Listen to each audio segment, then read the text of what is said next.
آپ سب کو میری طرف سے بہت بہت سلام۔ ہم پڑھیں گے متی کی انجیل 24 باب اور اس کی 6 سے آیت 9 تک۔ اس طرح بیان ہے، اور تم لڑائیاں اور لڑائیوں کی افواہ سنو گے، خبردار گھبرا نہ جانا، کیونکہ ان باتوں کا واقعہ ہونا ضرور ہے، لیکن اس وقت خاتمہ نہ ہوگا، کیونکہ قوم پر قوم اور سلطنت پر سلطنت چڑھائی کرے گی، اور جگہ جگہ کال پڑیں گے اور بھونچال آئیں گے، لیکن یہ سب باتیں مصیبتوں کا شروع ہی ہوں گی۔ اس وقت لوگ تم کو عذاب دینے کے لیے پکڑوائیں گے اور تم کو قتل کریں گے، اور میرے نام کی خاطر سب قومیں تم سے عداوت رکھیں گی۔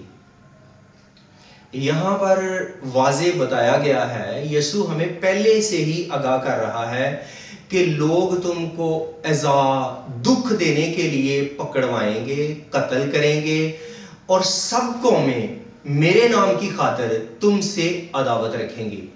ہم بھی مسیحی ایک قوم ہیں، اور جو دوسری اقوام ہیں وہ ان سے مسیحیوں سے عداوت رکھتی ہیں۔ اس بات کا اکثر کو تو علم ہے، اور ہمیں اس بات کا علم ہونا ضروری ہے کہ یہ کلام میں پہلے سے بیان کر دیا گیا ہے کہ مسیحیوں پر، مسیحی ہوتے ہوئے یسوع کے ماننے والوں پر، ان پر دکھ مصیبتیں آئیں گی، اور جیسے جیسے زیادہ آئیں گے تو ہمیں اس بات کا بھی علم ہونا چاہیے کہ یسوع کی آمد اب قریب ہے۔ تو آج میں بات کروں گا ثانیہ جڑاں والے کے حوالے سے، کہ جو مسیحوں پر دل خراش حادثہ، دکھ مصیبت کے پہاڑ ٹوٹے، اس کے حوالے سے سننے میں آیا، بتایا گیا کہ ہم صبح سویرے اٹھے یا ناشتہ کرنے کی تیاری کر رہے تھے، تو مسجد میں اعلان کیا گیا کہ آپ لوگ سوئے ہیں، ناشتے کر رہے ہیں، آپ کو کچھ پرواہ نہیں، اسلام خطرے میں ہے۔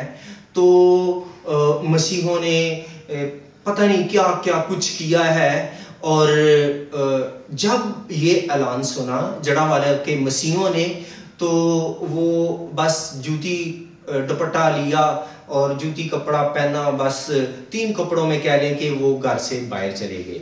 اور وہ کہتے ہیں کہ ہمیں اندازہ نہیں تھا کہ اتنے بڑے پیمانے پہ لوگ جمع ہو جائیں گے۔ ایک بڑے جلوس کی صورت میں انہوں نے مسیحی جو بستی تھی اس کا رخ کیا اور لوٹنا شروع کیا، توڑنا، پھر بعد میں ان گھروں کو جو راستے میں عبادت گاہیں، گرجا گھر آئے، انہیں بھی وہ جلایا، توڑا، اور بہت انہوں نے دہشت پھیلائی، بہت بربادی کی مسیحوں کی اس علاقے کی۔ تو تصویروں میں فیس بک پر دیکھنے میں آتا ہے کہ ان کے بیانات سے پتہ چلتا ہے انہوں نے کھیتوں میں راتیں کاٹیں، اور پتہ نہیں کیسے کیسے انہوں نے گزر بسر کیا۔ تو ان کا کہنا ہے کہ ہم مذہب کے نام پر یہ سب کچھ کر رہے ہیں، جبکہ آپ ٹھنڈے ذہن سے سوچیں، دل سے سوچیں، آیا کوئی مذہب دہشت پھیلاتا ہے یا یہ ہدایت کرتا ہے کہ ہم دہشت پھیلائیں، کسی کی دل آزاری کریں؟ جبکہ جتنے بھی مذاہب ہیں وہ ہمیں خدا کے نزدیک لے جاتے ہیں، اور ہمیں یہ سکھاتے ہیں کہ ہمیں انسانیت سے محبت کرنی ہے۔ جو مذہبی شخص ہے وہ اتنا ہی رحم دل، پرہیزگار اور انسانیت سے محبت کرنے والا ہوتا ہے۔ تو مجھے تو لگتا ہے کہ جو مذہب کے نام پہ یہ سب کچھ کرتے ہیں وہ صحیح مذہبی لوگ نہیں. اگر وہ سچے مسلم بھی ہوں تو بھی وہ ایسا نہ کریں. اور چلے مان لیا جاتا ہے کہ کسی ایک یا دو اشخاص نے ایسا کیا کہ انہوں نے کہہ لیں کہ جیسے کہتے ہیں یا کہا جاتا ہے کہ انہوں نے توہین رسالت کے زمرے میں کوئی بات کر دی ہو یا قرآن مجید کی بے حرمتی کے مد میں کوئی بات کہہ دی ہو. تو لیکن حکومتی مشینری قوانین سب موجود ہیں تو ان کے خلاف رپورٹ FIR کاٹی جاتی اور قانون حکومت اب جو ان پہ عائد ہوتا سزا ہوتی انہیں سنائی جاتی, انہیں دی جاتی. جبکہ کتنے بڑے پیمانے پہ دیکھیں بتاتے ہیں کہ 30 سے زیادہ گرجا گھر ہیں اور تقریباً 300 کے قریب گھر ہیں جنہیں لوٹا توڑا جلایا گیا ہے. اور اسی طرح ان گھروں میں بھی اور خاص کر عبادت گاہوں میں تو آپ سب کو پتہ ہے کہ بائبلیں ہوتی ہی ہیں. تو کیا ان کی بے حرمتی نہیں کی گئی؟ تو یہ جو بائبل ہے اس میں توریت، زبور، انجیل ہے. اور ہم سنتے ہیں کہ آپ لوگ بھی ان کتب پر ایمان رکھتے ہیں. اور اگر آپ ایمان رکھتے ہیں تو یہ کس قسم کا ایمان ہے کہ ایک طرف سے آپ کہتے ہیں کہ ہم ان پہ ایمان نہ رکھیں تو ہمارا ایمان مکمل نہیں ہوتا، اور دوسری طرف سے آپ ان کتب کی بے حرمتی بھی کھلے طور پر کرتے ہیں، انہیں گراتے، پھینکتے، جلاتے ہیں.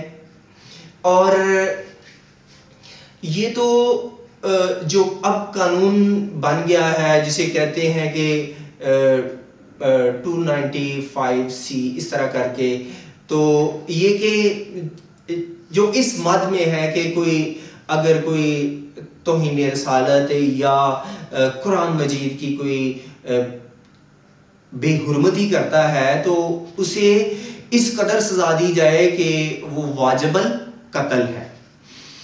تو اب یہ قانون تو ہے نا، تو اب جب یہ قانون ہے تو عام لوگوں کو قانون کو ہاتھ میں لینے کی کوئی ضرورت نہیں، کوئی کسی کو حق نہیں پہنچتا.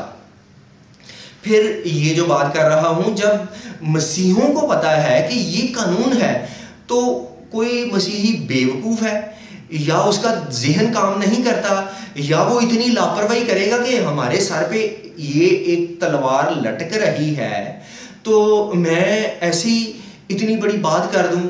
اور یا یہ والا واقعہ یا اس سے پہلے گوجرا یا کوریاں کا واقعہ یا شانتی نگر کا واقعہ کہہ لیں، تو جن جگہوں پر ایسے الزامات لگائے جاتے ہیں، الزام ہی ہوتے ہیں، اور جب تفتیش کی جاتی ہے تو پتہ چلتا ہے کہ معاملہ کوئی پیسے کا تھا، کاروبار کا تھا، لین دین کا تھا، یا کوئی ذاتی رنجش، ناراضگی، غصہ تھا، جس وجہ سے غیر قوم نے یہ ایک شارٹ کٹ، مختصر راستے کا چناؤ کیا کہ اس پہ یہ الزام لگایا، اور نہ صرف اس شخص کو بلکہ اس علاقے کو سزا دی گئی. یہاں اسی طرح یہاں پر بھی ہوا ہے، اور جس شخص نے ایسا کیا ہے نہ اس کا پتہ چل رہا ہے اور نہ اس کا بیان کسی جگہ پہ سنائی دے رہا ہے، اور ایسے ہوتا بھی نہیں جس کا میں نے پہلے ذکر کیا. آپ سمجھیں کہ یہ اتنا سخت قانون ہے، جیسے شیر آ رہا ہو، کوئی انسان اسے دور سے دیکھے تو وہ کیا کرے گا؟ وہ جلدی سے چھپ جائے گا، ہو سکے تو وہ دوسروں کو بھی بتائے گا کہ جلدی جلدی آپ دروازے بند کر لو، کھڑکیاں بند کر لو، اپنی جان کو بچا لو، شیر آ گیا.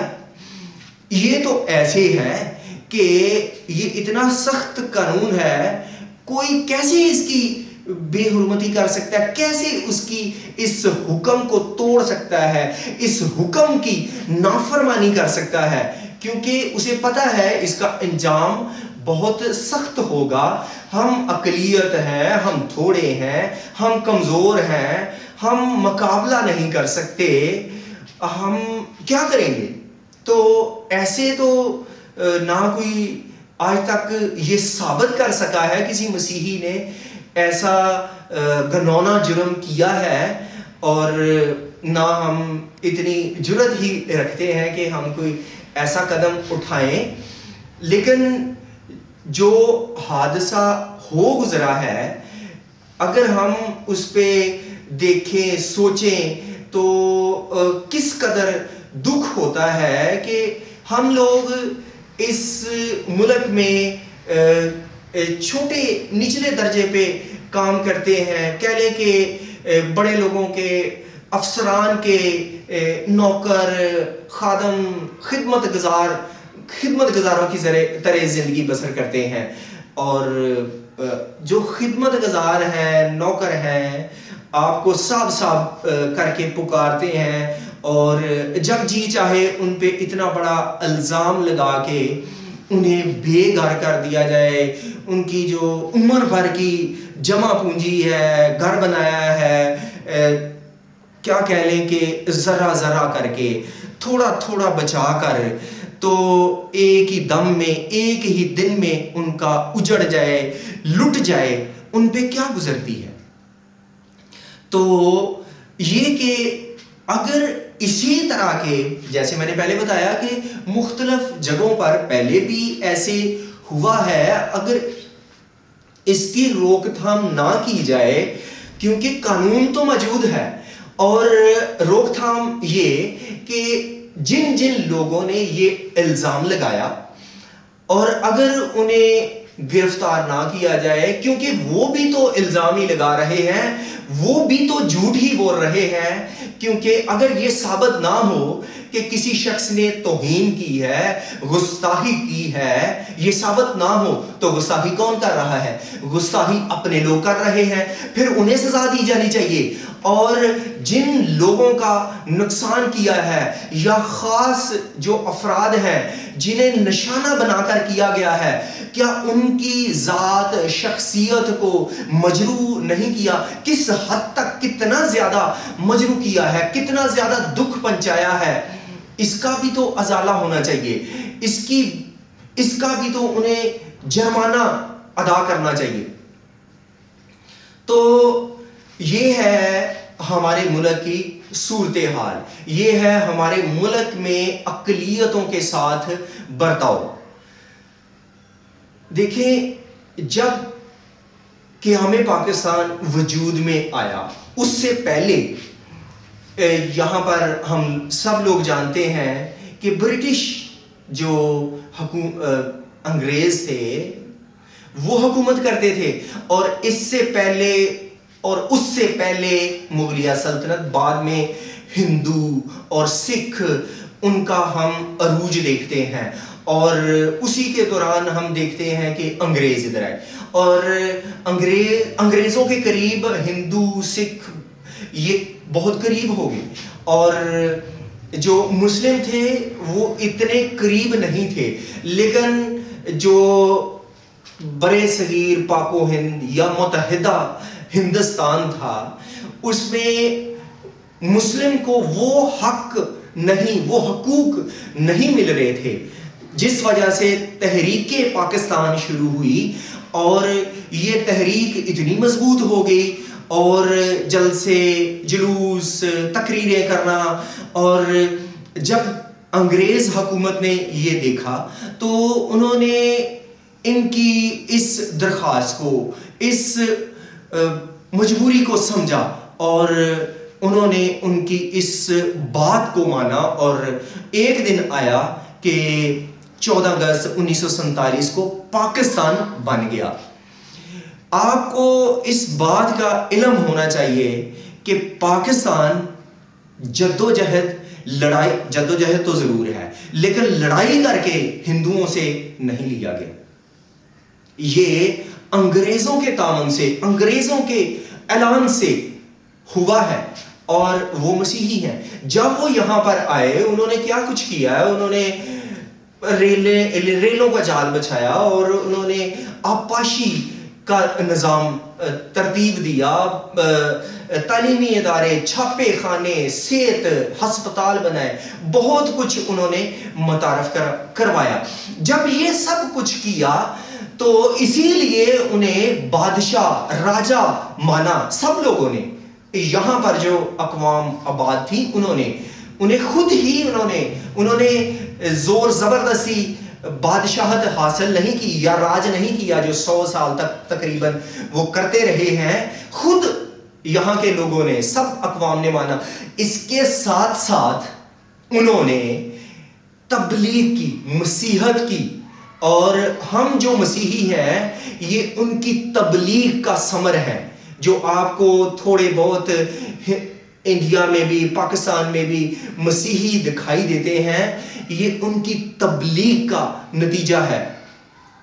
تو یہ کہ ہماری درد وہ بھی رکھتے ہیں. اگر ہمارے ساتھ ظلم زیادتی ہو تو وہ بھی اس سے ناراض ہوتے ہیں کیونکہ ہم ان کی محنت کا ثمر ہیں, ہم ان کا لگایا ہوا پودا ہے. اور میں تجربے سے یہ بھی بات بتا رہا ہوں کہ پہلے کی نسبت, کیونکہ ہمارے ساتھ مسیحوں کے ساتھ ایسا رویہ ہوتا ہے, اور جو بااثر مسیحی ہے یا پڑھے لکھے یا کوئی اچھا ہنرمند ہے تو جب ایسے حالات دیکھتا ہے وہ باہر کے ملک میں سیٹل ہو جاتا ہے. اور پہلے کی نسبت انگریز کم آنا شروع ہو گئے ہیں. جب وہ آتے ہیں تو ان کے آنے سے نقصان نہیں ہوتا بلکہ وہ بہت ساری چیزیں لے کر آتے ہیں, بہت ساری ہمیں دیتے ہیں, اور انڈائریکٹ وہ دوسروں کا بھی ان سے فائدہ ہوتا ہے.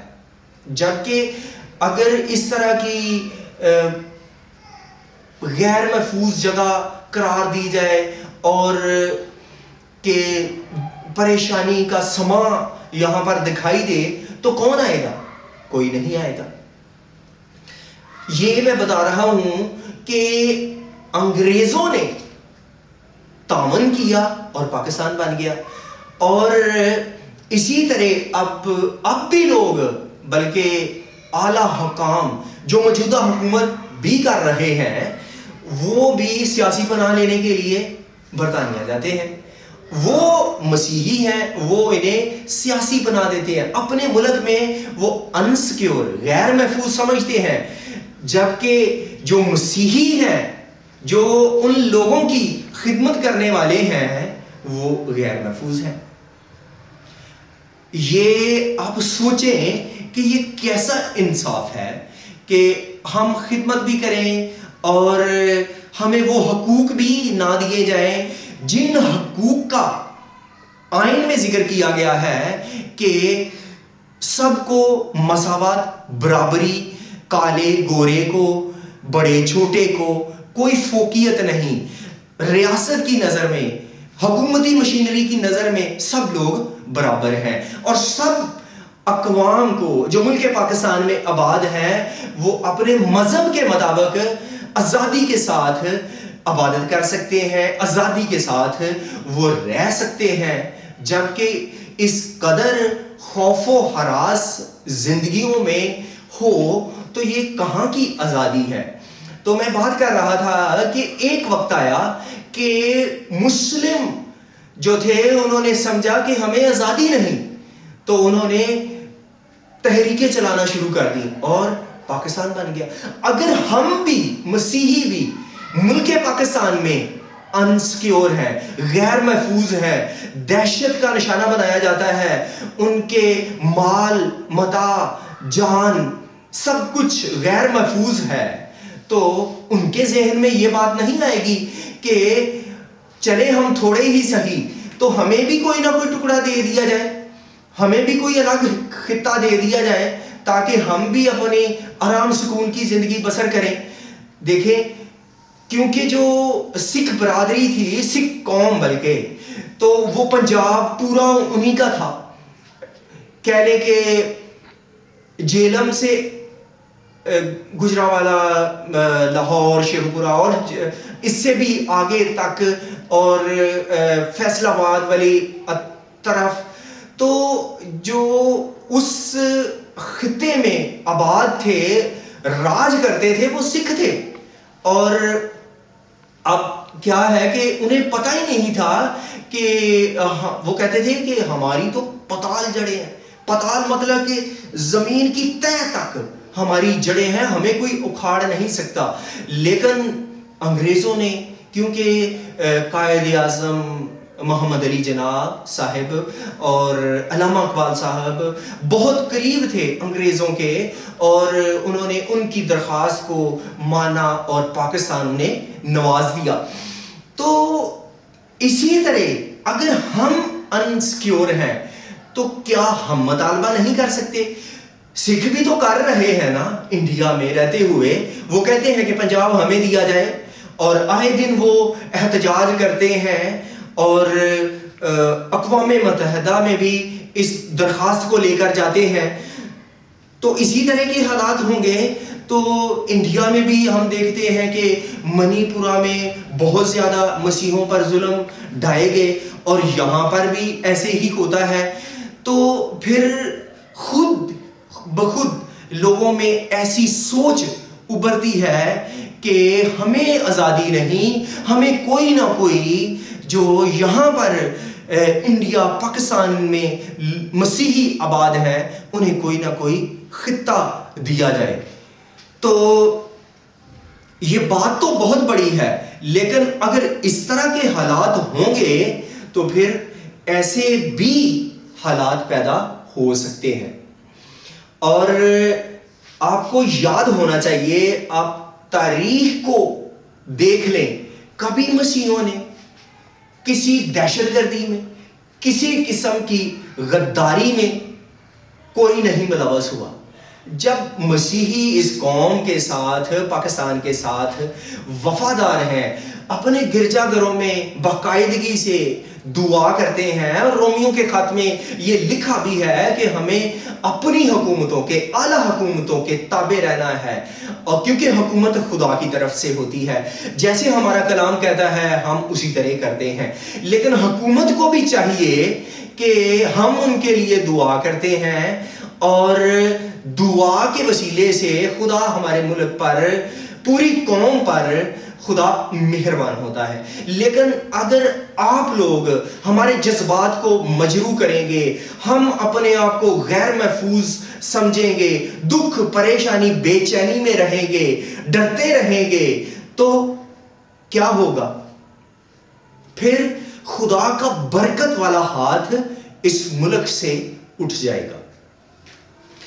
متی کی انجیل باب 5 میں لکھا ہے, میرے نام کی خاطر سب لوگ تم سے عداوت رکھیں گے, تمہیں لعن طعن کریں گے, اور ہر بری بات تمہاری نسبت ناحق کہیں گے. میرے نام کی خاطر لوگ تم سے عداوت رکھیں گے. تو گھبرا نہ جانا, بلکہ خوشی منانا, شادمان ہونا, کیونکہ آسمان پر تمہارے لیے بڑا اجر ہے. میں نے شروع بھی انہی آیات سے, انہی باتوں سے کیا کہ کلام ہمیں تسلی دیتا ہے, کیونکہ یسوع نے کہا, یہ بھی یسوع ہی کی آیت ہے مبارک بادیوں میں سے, کہ ایسے ایسے لوگ تمہیں کہیں گے, ہر بری بات تمہاری نسبت ناحق کہیں گے, دکھ دیں گے, ستائیں گے, اور 24 باب میں بھی یہ باتیں ہیں. تو گھبرا نہ جانا. ہم جس ایمان میں ہیں, جس یسوع کو, جس مسیحا کو ہم مانتے ہیں, ہم اسی کے ماننے والے رہیں گے, چاہے دکھ مصیبتیں اس سے بھی زیادہ کیوں نہ آئیں, لیکن ہم مانتے مسیح یسوع کو ہی رہیں گے, کیونکہ ہمارے لیے ایک زندہ امید ہے. اور مکاشفہ کی کتاب میں لکھا ہے, اور وہ ان کی آنکھوں کے سب آنسو پونچھ دے گا، وہاں نہ رونا نہ آو نالا ہوگا۔